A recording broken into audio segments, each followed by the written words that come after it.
एक बार की बात है, हीरा अपने दोस्त के साथ देर रात घर लौट रहा होता है। तभी रास्ते में एक बरगद का पेड़ आता है। उस पेड़ के नीचे एक 100 रुपए का नोट पड़ा होता है। उसे देखकर हीरा खुश हो जाता है। अरे वाह वाह वाह, आज तो लॉटरी लग गई। रामू भाई वो देखो 100 रुपए का नोट। फिर हीरा वो पैसे उठा लेता है। तभी उन्हें पेड़ में से अजीब सी आवाज आती है। फिर वो जैसे ही ऊपर की ओर देखता है तो उन्हें पेड़ पर एक 2000 का नोट लगा हुआ दिखाई देता है। अरे रामू वो देख, इस पेड़ पर तो 2000 का नोट लगा हुआ है। मुझे तो यकीन ही नहीं होता भाई। भाई क्या पता ये पेड़ सच में पैसे देने वाला पेड़ हो।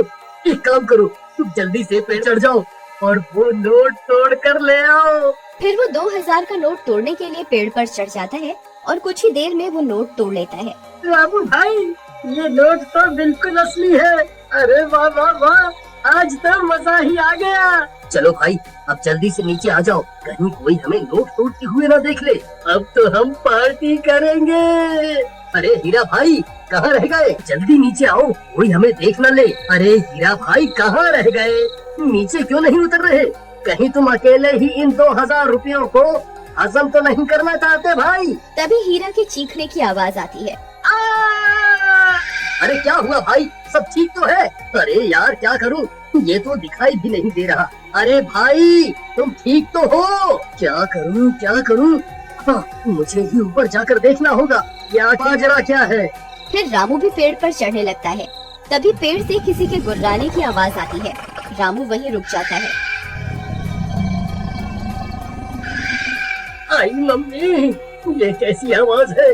अरे कमबख्त हीरा, ये कैसी डरावनी डरावनी आवाजें निकाल रहा है। मुझे पता है तू अकेला ही इन 2000 रुपयों को हजम करना चाहता है। आई मम्मी, कौन कौन है भाई? अरे हीरा तेरा नाश मिटे कमबख्त, तुझे क्या लगता है तू मुझे यूँ डरा कर 2000 रुपए हजम कर जाएगा? मैं अपने हिस्से के पैसे नहीं छोड़ूंगा। फिर डर के मारे रामू वहाँ से भाग जाता है। अरे मर गया रे, भागो रे। सुबह होने पर रामू सीधा हीरा के घर हिस्से के पैसे लेने पहुँच जाता है। ए हीरा दरवाजा खोल, मैं अपने हिस्से के पैसे लेने आ गया। चल जल्दी मेरे पैसे निकाल। फिर हीरा की पत्नी दरवाजा खोलती है। रामू भैया आप, अच्छा हुआ आप आ गए कि कल रात से घर पर नहीं लौटे। मुझे बहुत फिक्र हो रही है, आप कुछ कीजिए ना। कहीं ये कमबख्त सारे पैसे लुटाने के लिए शहर तो नहीं निकल गया? नहीं नहीं, हीरा एक नंबर का कंजूस है। वो इतने पैसे खर्च करने वालों में से नहीं है। जरूर कुछ गड़बड़ है।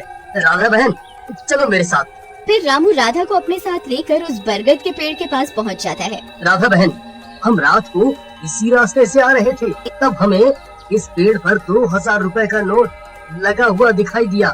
उसे तोड़ने के लिए हीरा ऊपर चढ़ा था लेकिन वापस नहीं आया।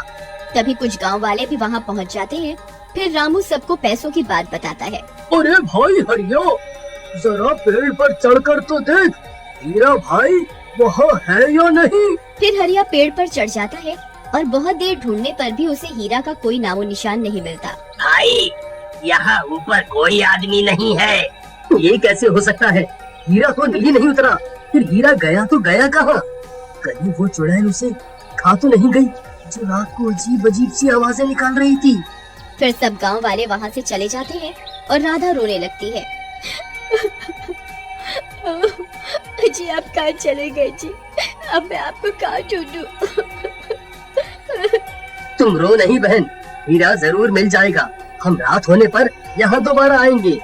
फिर वे दोनों भी वहाँ से चले जाते हैं।